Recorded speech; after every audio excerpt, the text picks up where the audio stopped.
উড়াতো বান্দিয়া 12টা সোনার সাক্কা লইয়া ডুবাই থাকি দেশো আইসলা এক প্যাসেঞ্জার তান্ডে সিলেট উসমানী এয়ারপোর্টও বান্দিছে কাস্টমসর গোয়েন্দা টিমে।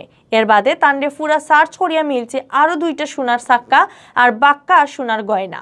তান গেছে হলতায় পাওয়া গেছে সোনার ওজন 2 কেজির লাহান আর ইগুন্তর দাম হইব কোটি টাকার উপরে। শুক্রবার বিয়ান ফোনে 9টার সময় ডুবাই থেকে বিমানের ফ্লাইটে করি সিলেট আইয়া পৌঁছাইন জামিল আহমদ নামর প্যাসেঞ্জার। তান বাড়ি ব্রাহ্মণবাড়িয়া জেলার খসবা সায়দাবাদ এলাকাত। তানদের সন্দেহ হওয়ায় আটকাইছে এয়ারপোর্ট কাস্টমসের গোয়েন্দা টিমে। জামিলে জিগার ফুসার আর শরীর তুকাইয়ে মিলছে হলতায় 14টা সোনার সাক্কা আর বাক্কা গয়না। এর মাঝে 12টা সোনার সাক্কা বান্দা আছিল জামিলর উড়াতো। সিলেট উসমানী এয়ারপোর্টের কাস্টম শুল্ক গোয়েন্দা সহকারী পরিচালক আল আমিনে জানাইছেন, জামিলর গেছ থেকে উদ্ধার করা সোনার গয়নার মাঝে বেশিরভাগও গলার চেইন। হলতায় তার গেছে 2 কেজির লাহান সোনা পাওয়া গেছে। বাজারও ইগুন্তর দাম হইব 1.25 কোটি টাকা। সোনা লইয়া বান খাওয়া জামিল দিয়ে পুলিশের কাছে সমঝানি হয়েছে।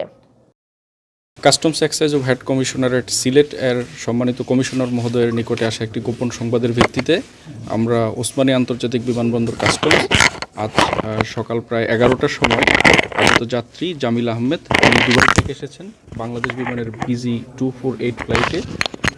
আনুমানিক 8:45-এর সময় উনি অবতরণ করেন। গোপন সংবাদের ভিত্তিতে আমরা তাকে অনুসরণ করি।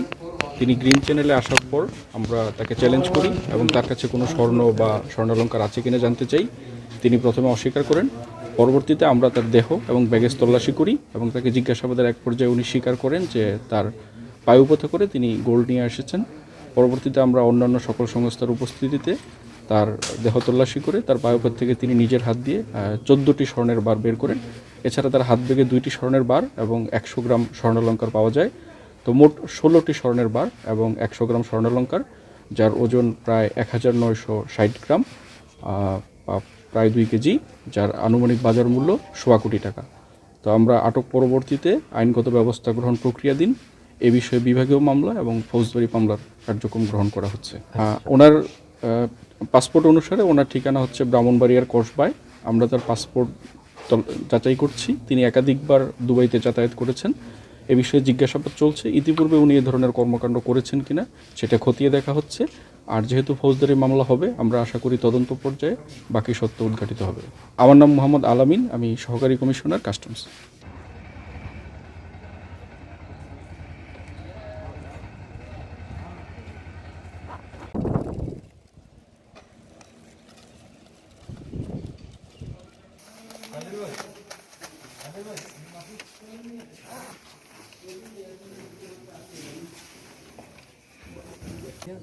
লেখার মোবাইল